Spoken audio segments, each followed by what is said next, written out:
วัดอยู่กลางทะเลเลยเหรอโหสุดยอดไม่มีพระอยู่ใช่ไหมเนี่ยไม่มี นู่นเอาไปนู่นไปถ่ายรูป เดี๋ยวไปไหว้พระเดี๋ยวครับค่อยไหว้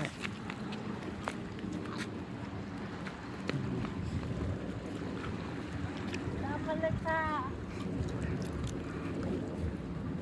ครับรับรองวันนี้ดำแน่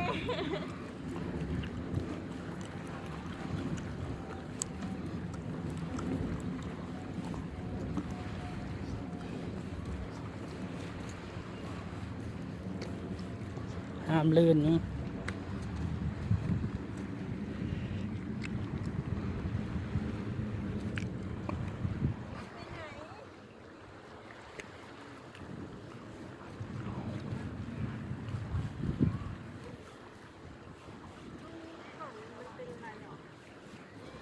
เป็นน้ำ ๆ น้